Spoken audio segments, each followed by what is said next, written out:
결혼기념일 아침 냉랭한 에어컨 바람이 도는 거실에서 아내가 던진 말이 아직 귓가에 맴돌았다. 네가 아직 이 집에 살 수 있는 걸 감사해. 유경우 나래 8살 회계 관리자인 나는 식탁 위 반짝이는 주택등기 서류를 바라보며 손끝이 얼어붙는 걸 느꼈다. 여러분이라면 그 순간 어떤 선택을 하겠습니까? 저녁 공기는 눅눅했고 커피 향은 오래 식은 잔에서 싸늘하게 퍼졌다. 식탁 위에는 남은 반찬이 눌어붙은 채 놓여 있었고 소은재는 조용히 그러나 분명한 어조로 커피잔을 내려놓았다. 네가 아직 이 집에 살 수 있는 걸 감사해. 말끝이 벽을 타고 번지자 거실 구석에 오래된 벽시계가 딱 소리를 내며 멈춰 섰다. 초침이 7시 40분을 가리킨 채 더는 움직이지 않았다. 숨이 막히는 듯한 정적이 내려앉았다. 나는 그 시계에 시선을 박으며 그 멈춘 초침처럼 내 삶이 어디에도 흐르지 못한 채 걸려있는 듯한 기분을 느꼈다. 영통구의 이 주택단지는 예전에는 반듯한 가정들이 모여 사는 곳으로 이름이 있었지만 해가 바뀌고 관리비가 오를수록 낡은 기와와 녹슨 난간만이 눈에 띄었다. 여름 저녁에 눅진한 공기와 눅눅한 벽지는 이 집이 숨을 고르는 듯 오래된 한숨을 토해내는 듯했다. 거실 한쪽 장모 남효진의 낮은 기침 소리가 현관을 넘어 들려왔다. 그 기침은 나는 여기 있다라는 신호이자 내가 결코 이 집의 주인이 아니라는 사실을 매번 떠올리게 했다. 그녀는 문 안으로 들어오지 않아도 그 존재만으로 공간을 지배했다. 은재는 말없이 관리비 고지서를 식탁 위로 밀어내듯 던졌다. 종이가 미끄러져 내 앞에 멈춰 섰다. 숫자들은 익숙지 않은 외국어처럼 느껴졌다. 나는 그저 식은 반찬을 젓가락으로 옮기며 씹었다. 씹는 소리가 어색하게 크게 들렸다. 그녀의 눈길이 내 손길을 따라왔다. 관리비는 이번 달도 네가 알아서 해. 담담하게 던진 말이지만 그 속에 담긴 무심함은 칼날처럼 차가웠다. 나는 말없이 고개를 끄덕였지만 벽시계에 멈춘 초침이 시선을 다시 붙잡았다. 그 초침이 내 안에 무언가를 찌르는 듯 했다. 거실을 감싼 공기는 묘하게 숨이 막혔다. 창문은 닫혀 있었고 벽지 틈새로 스며든 눅눅한 냄새가 커피향과 뒤엉켜 목구멍에 걸렸다. 현관 근처에서 들려오는 남효진의 기침은 일정한 간격으로 이어졌다. 그녀는 안으로 들어오지 않지만 그 기척 하나로도 내 마음을 조여왔다. 발소리조차 없는 그 기척이 이 집의 주인이 누구인지를 상기시키는 듯했다. 식탁 위에 놓인 커피잔을 들어 올렸다. 안의 액체는 이미 얼음처럼 차갑고 입술에 닿자 쓴맛만 남았다. 은재는 내 표정을 읽으며 미소를 지었다. 비웃는 듯한 미소였다. 그녀의 시선이 내 어깨를 스쳐 지나가며 날카롭게 내려앉았다. 이 집은 내 이름으로 되어 있다는 거 잊지 마. 그녀의 말은 조용했지만 그 조용함 속에서 더 큰 압박이 느껴졌다. 그 순간 멈춘 벽시계의 초침이 내 심장 소리와 겹쳐져 울리는 듯 했다. 나는 숟가락을 내려놓고 숨을 고르며 커피를 들이켰다. 차가운 액체가 목을 타고 내려가면서 결심이 조용히 마음속에서 굳어졌다.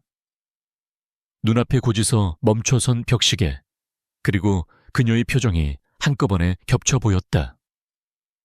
숨결조차 무겁게 느껴지는 이 집에서 더는 같은 자리에 머무를 수 없다는 것을 깨달았다. 마침내 입술을 열어놨게, 그러나 스스로 들을 만큼은 또렷하게 중얼거렸다. 내일 아침 내가 결심을 보여주지. 그 말이 공기 중에 흘러나가자 거실의 정막은 한층 짙어졌다. 벽시계는 여전히 멈춰 있었고 초침은 마치 나를 지켜보는 눈처럼 고정되어 있었다. 그리고 나는 차가워진 커피잔을 손에 쥔 채 그 멈춘 초침 너머를 처음으로 또렷하게 바라보았다. 사무실 한쪽 구석에서 낡은 선풍기가 느릿하게 돌아가며 바람 아닌 바람을 내뿜고 있었다. 종이가 눅눅하게 젖은 듯한 냄새가 비좁은 공간을 채우고 그 위로 컴퓨터 알림음이 짧게 울렸다. 화면에 새로 뜬 메일 제목이 내 시선을 붙잡았다. 퇴직연금 특별회의, 오늘 오후 4시. 짧은 문장이었지만 손끝이 서서히 식어가는 듯한 감각이 들었다. 모니터 불빛이 희미하게 깜빡이고 내 숨소리만 사무실 안에서 묘하게 크게 들렸다. 이런 메일이 오면 좋은 소식일 리 없었다. 전화가 진동을 울리며 책상 위에서 조금 튀었다. 화면에 뜬 이름은 로웰. 은퇴한 회계사이자 내게 몇 안 되는 조언자였다.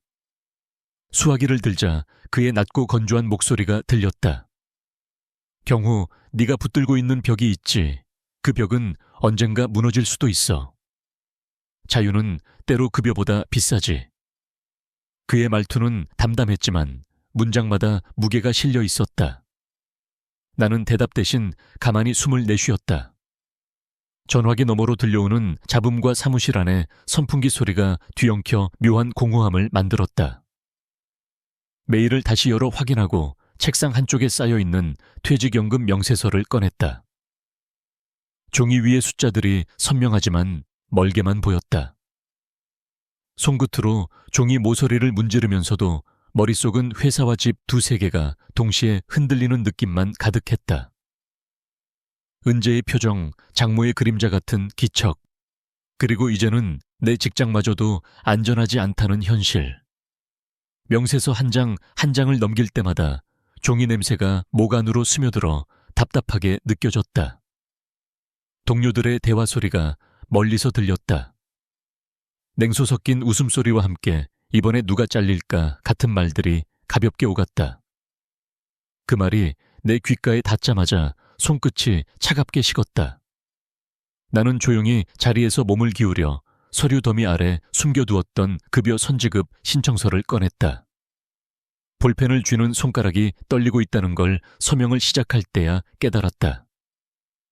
잉크가 종기에 번지듯 스며들며 선명한 글씨로 내 이름이 새겨졌다. 서류 위로 떨어진 내 숨결이 종이를 살짝 흔들었다. 펜을 내려놓자마자 로웰의 목소리가 다시 전화기 너머로 들려왔다. 그가 전화를 끊지 않고 있었던 모양이었다. 경호, 곧 선택해야 할 거야. 이 벽을 붙잡을 건지 아니면 네 문을 만들 건지. 그의 말은 나를 압박하는 것이 아니라 마치 오래된 문을 열어젖히는 바람 같았다. 사무실 안의 선풍기 소리가 잠시 멈춘 듯 느껴졌다. 그의 마지막 말이 귓속에서 맴돌며 이 눅눅한 공기보다 더 오래 내 가슴 안에 머물렀다. 나는 신청서를 파일에 넣고 책상 위에 놓인 명세서들을 다시 정리했다. 종이 냄새가 코끝을 간지리고 모니터 위에 알림창은 여전히 4시 회의를 가리키고 있었다. 벽시계가 아닌 디지털 시계의 숫자가 점점 선명해졌다. 아직 결정을 내린 건 아니었지만 내 안에서 무언가가 미묘하게 기울기 시작한 느낌이 들었다. 로웰의 말처럼 벽은 언젠가 무너질 것이다. 그리고 그 전에 나는 내 문을 찾아야 할지도 모른다. 가을 바람이 거리를 휘감고 축제의 풍선들이 줄줄이 흔들렸다. 장항우 마을 축제는 매년 열렸지만 올해는 유난히 시끄러웠다. 트로트 음악이 스피커에서 울려 퍼지고 BBQ 연기와 기름 냄새가 공기 속에 섞여 진하게 퍼졌다. 나는 사람들 틈에서 조용히 서 있었지만 장모 남효진의 목소리가 그 소란을 뚫고 날카롭게 들려왔다. 우리 사위 곧 집도 잃게 생겼네. 그녀의 웃음은 가벼웠지만 그 안에 담긴 조롱은 축제의 음악보다 훨씬 크게 내 귀에 박혔다. 주변에 있던 PTA 회원들이 서로 눈치를 보며 억지로 웃어 보였다. 순간 강풍이 불며 종이 한 장이 공중에서 빙글 돌더니 내 발목에 툭 떨어졌다. 고개를 숙여 집어보니 주택 등기 서류였다. 누가 흘린 것인지 알 수 없었지만 그 제목을 보는 순간 묘하게 숨이 막혔다. 나는 말없이 서류를 주머니 속으로 구겨 넣었다. 손끝에 닿는 종이의 거친 질감이 내 마음의 불안을 그대로 드러내는 듯했다. BBQ 연기 냄새가 코끝을 찌르자 속이 울렁거렸고 고개를 살짝 돌려 트로트 음악 소리를 피하려 애썼다. 이 축제의 소란스러움이 내 안의 혼란과 이상하게 겹쳐 보였다. 소은재는 멀찍이 서 PTA 회원들과 담소를 나누고 있었다. 그 눈길이 내 쪽으로 스쳤지만 곧 다른 곳으로 향했다. 남효진은 내 옆으로 다가와 목소리를 낮췄다. 이제 네가 가진 건 빚뿐이잖아. 그녀의 말은 군중의 소리와 연기의 흐름 속에서도 뚜렷하게 들렸다. 순간 마치 바람이 멈춘 듯 주위의 소리들이 멀리 사라지고 그 말만 머릿속을 울렸다. 나는 아무 대답도 하지 않고 손 안의 서류를 더 깊숙이 눌러 넣었다. 서류 모서리가 허벅지를 스치며 뻣뻣하게 눌려 있었다. 축제가 끝난 후 나는 발걸음을 돌려 인근 다이너로 향했다. 네온사인 불빛이 희미하게 깜빡이는 문을 열자 기름과 햄버거 냄새가 코를 자극했다. 로웰이 구석자리에서 기다리고 있었다. 그는 햄버거를 반쯤 먹다 말고 나를 보며 고개를 끄덕였다. 경호, 오늘 표정이 좋지 않군. 나는 대답 대신 물을 한 모금 마셨다. 목을 타고 내려가는 물이 묘하게 차갑게 느껴졌다. 로웰은 내 표정을 읽듯 조용히 말했다. 자유는 내 선택이야. 벽에 머물면 숨 막히고 문을 열면 상처도 있겠지만 숨은 쉬게 되지. 우리는 한참 동안 말없이 햄버거를 씹었다. 다이너 안의 라디오에서 부드러운 재즈 음악이 흘러나왔지만 머릿속은 계속 장모의 말과 서류의 감촉으로 가득했다. 로웰이 종이 냅킨으로 입을 닦으며 나를 바라봤다. 결국 네가 뭘 포기할지 뭘 붙잡을지 결정해야 할 때가 온다. 그의 말이 기름 냄새와 섞여 묘하게 무겁게 들렸다. 다이너의 유리창 너머로 가을 바람이 불었다. 체리티 억션이라는 포스터가 바람에 흔들리며 철제 기둥에 부딪혀 달그락거렸다. 나는 그 포스터를 한동안 바라보다가 깊게 숨을 들이마셨다. 축제에서 느낀 울렁거림과 불안이 그 흔들리는 포스터와 함께 묘하게 정리되는 듯했다. 포스터의 글씨가 넌 불빛에 비쳐 반짝이는 동안 내 안에서 작은 결심이 움트기 시작했다. 형광등이 간헐적으로 깜박거리는 소리가 회계실의 정막을 깨고 있었다.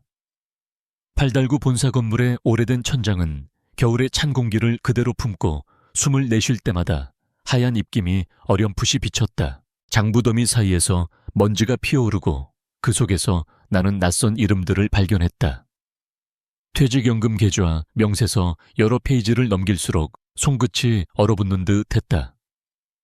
그중 한 이름이 눈에 띄었다. 은재의 지인 몇 번이나 가족 모임에서 스쳐들었던 이름이었다. 서류 속 숫자들과 연결된 그의 이름을 보는 순간 몸 안쪽으로 냉기가 스며드는 기분이 들었다. 이건 단순한 오류가 아니라 내가 모르는 사이 얽혀있던 골이라는 걸 직감했다. 손끝으로 장부의 모서리를 누르며 숨을 고르던 찰나 갑작스러운 쾅 소리와 함께 벽에 걸려있던 오래된 벽시계가 떨어졌다. 유리 파편이 사방으로 흩어지고 초침은 바닥에서 12시를 가리킨 채 멈춰 섰다. 형광등이 다시 한번 깜박이며 흩날린 먼지와 유리 조각이 차가운 공기 속에서 부유했다. 그 순간 머릿속이 이상하게 맑아졌다. 아내와 회사 두 곳 모두에서 내가 단순한 부속품으로만 쓰이고 있었다는 사실이 선명하게 떠올랐다. 내가 붙잡고 있던 모든 벽들이 나를 지켜주는 것이 아니라 나를 올가매고 있었다는 걸 깨달았다. 문이 열리며 로웰이 회계실로 들어왔다. 그의 발걸음은 묵직했지만 서두르지 않았다. 유리 조각을 흘끗 보고는 내 얼굴을 잠시 살피더니 서류를 넘겨보았다. 경호, 이제는 벽을 붙들 게 아니라 문을 만들 때야. 그의 목소리는 겨울 공기처럼 차분했지만 단단했다. 그 말이 내 귓속에서 오래 울렸다. 상사는 멀리서 무심하게 서류를 들여다보며 조용히 처리하라는 식으로 중얼거렸지만 그 무심함이 오히려 내 결심을 굳히게 만들었다. 더 이상 이곳에서 혹은 이 관계 안에서 버틸 이유가 없었다. 주머니 안에서 진동이 울렸다. 변호사에게서 온 문자였다. 주택 매입 문이 있습니다. 보시겠습니까? 짧은 문장이지만 내 호흡이 순간 멈췄다. 서류와 유리조각, 형광등의 깜박임, 그리고 로웰의 시선이 한꺼번에 내 주위를 감싸고 있었다. 초침이 멈춘 벽시계 대신 내 심장이 또렷하게 박동하는 소리가 들리는 듯 했다. 나는 천천히 숨을 내쉬며 화면을 눌렀다. 내일 확인하죠. 짧은 답장 속에서 나 자신조차 알지 못했던 결단의 온기가 전해졌다. 형광등은 여전히 깜박였고 바닥 위의 유리 조각은 겨울빛을 받아 은빛으로 반짝였다. 그러나 내 안에서 무언가가 멈추는 대신 조용히 움직이기 시작했다. 부동산 사무소 안은 과하게 차가운 에어컨 바람이 돌고 있었고 광택 나는 나무 가구에서 은은한 수지 냄새가 났다. 형광등 불빛은 유리 위로 번쩍이며 서류철을 더 차갑게 보이게 했다.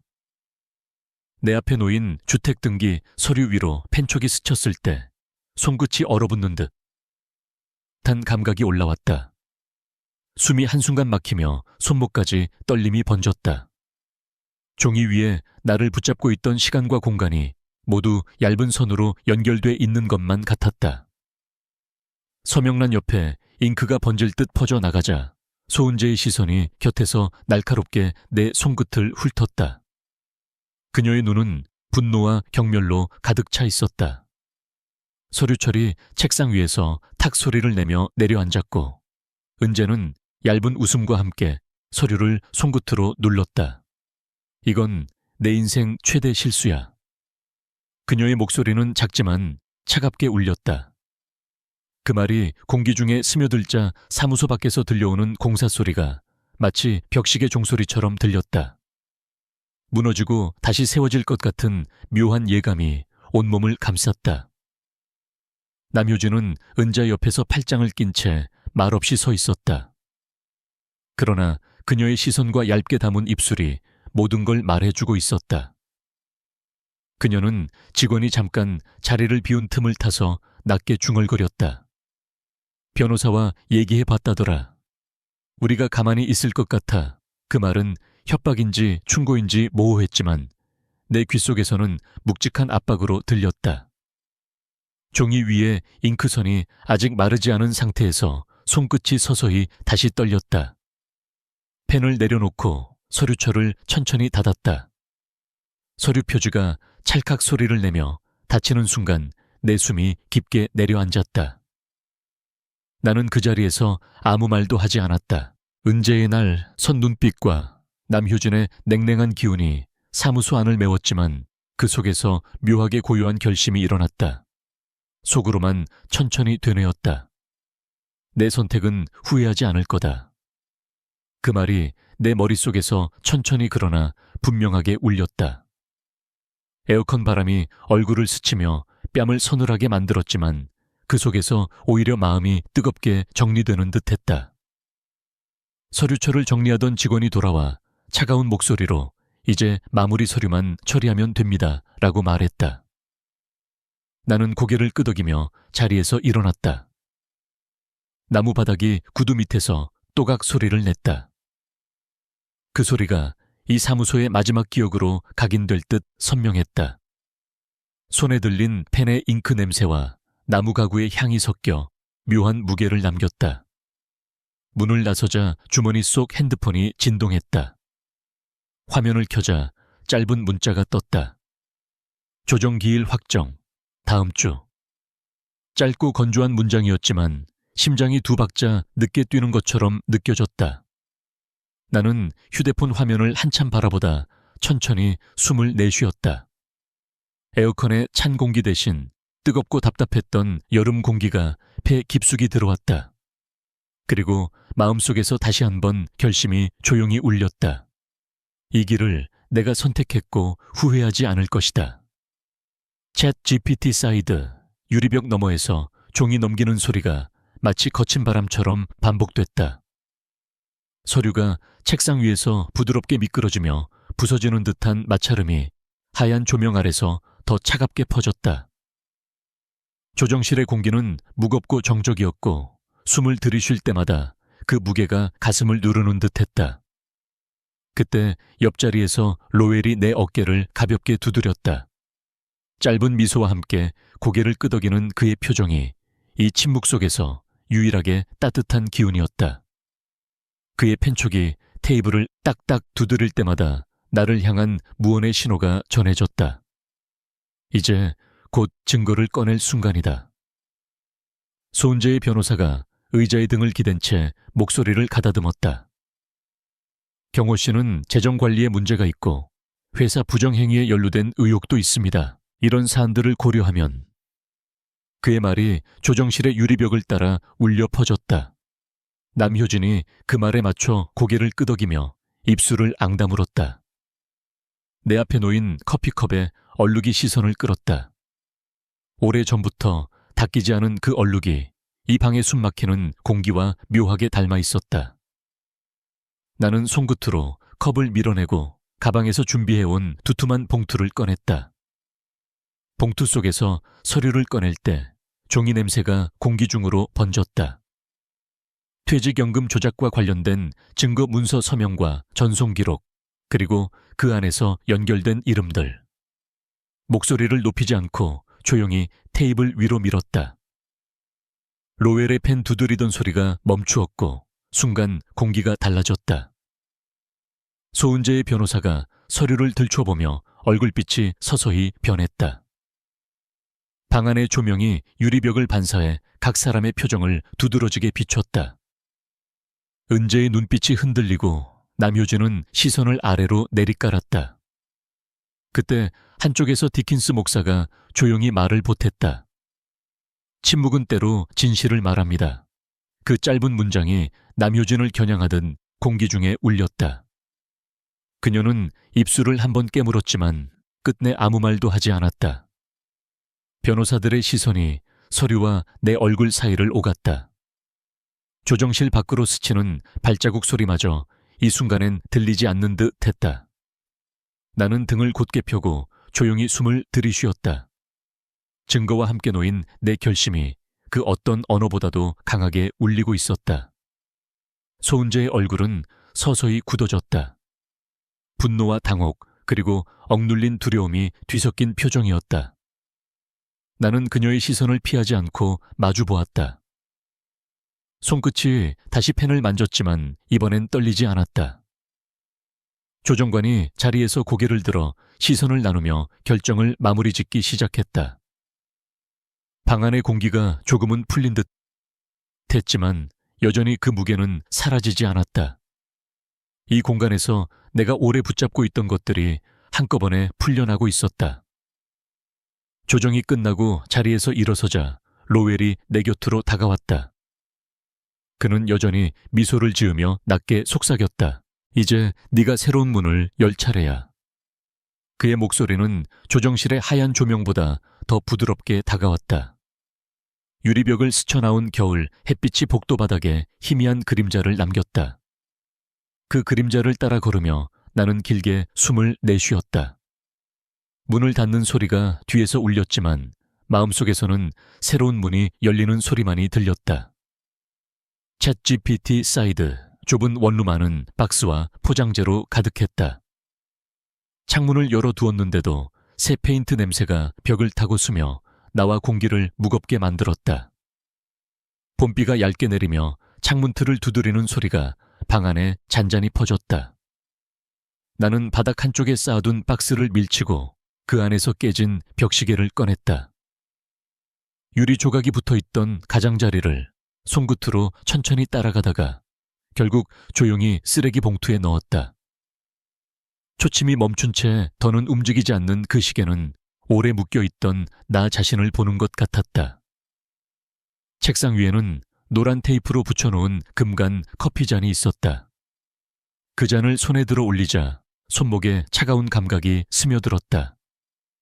한때는 이 잔으로 늦은 밤까지 버티며 서류를 들여다봤고 한때는 무심코 붙잡고 울컥하던 기억이 떠올랐다.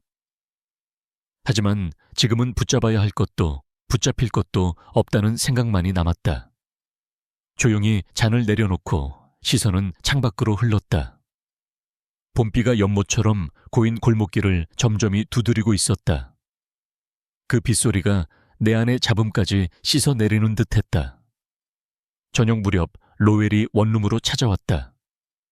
작은 식탁 위에 간단한 음식을 올려두고 그는 천천히 수저를 놓으며 나를 바라봤다. 경호, 네가 겪은 일들이 그냥 상처로만 남을 필요는 없지. 그걸로 다른 사람들을 살릴 수도 있어. 그의 목소리는 조용했지만 그 울림은 오래 머물렀다. 나는 대답 대신 노트북을 켰다. 화면 위에는 웨스코 재무 재기센터라는 제목의 초안 문서가 떠 있었다. 커서가 깜빡이며 나를 재촉하는 듯 보였다. 식사를 마치고 로웰이 돌아간 뒤 복도에서 문을 두드리는 소리가 났다. 문을 열자 이웃 할머니가 서 있었다. 그녀는 작은 머그잔을 내게 건네며 미소를 지었다. 뜨거운 차에서 김이 올라오며 내 손가락을 데웠다.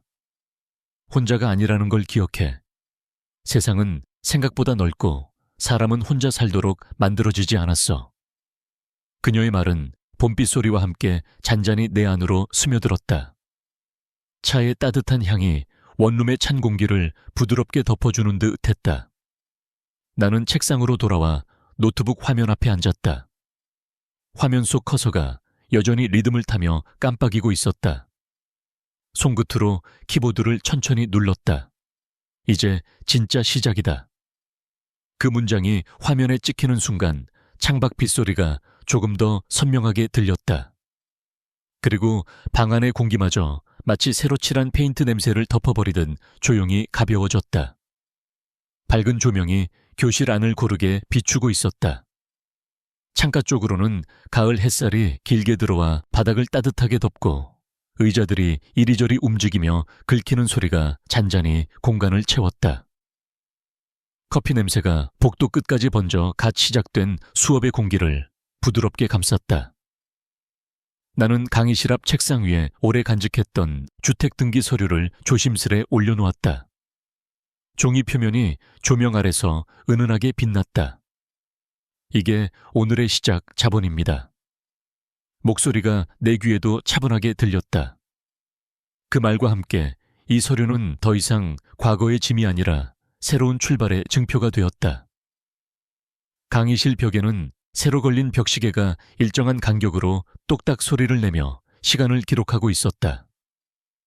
시계의 바늘이 부드럽게 움직일 때마다 멈춰 서 있던 지난날과 달리 이제는 무언가가 흐르고 있다는 걸 실감했다. 수강생들의 시선이 내 손과 서류, 그리고 시계로 번갈아 향했다. 그들의 눈빛 속에는 긴장과 기대가 섞여 있었다. 로웰은 교실 한쪽에 앉아 팔짱을 낀 채 조용히 미소를 지으며 나를 지켜봤다. 그 미소에는 여기까지 왔다라는 안도의 숨결이 담겨 있었다. 수업이 시작되자 첫 강좌 주제는 재무제기의 첫걸음이었다. 의자들에서 삐걱거리는 소리가 간간히 들렸고 노트북 자판 두드리는 소리가 조용히 이어졌다. 중년의 수강생들이 하나둘 손을 들며 질문을 던졌다. 그중 한 여성 50쯤 되어 보이는 얼굴에 조심스러운 표정이 서린 채 내게 물었다. 저도 다시 시작할 수 있을까요? 너무 늦지 않았나요?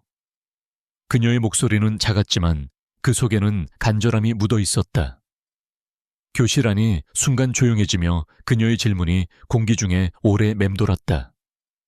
나는 자리에서 일어나 교실 구석 선반에 놓아둔 새 벽시계를 가져왔다. 그녀 앞으로 조심히 건네며 부드럽게 웃었다. 시간은 다시 흐를 수 있습니다. 우리 모두에게요. 시계 바늘이 짹하고 소리를 내며 돌아가자 그녀의 눈가가 촉촉해졌다. 눈시울을 살짝 붉히며 그녀가 중얼거렸다. 시간이 다시 흐르네요.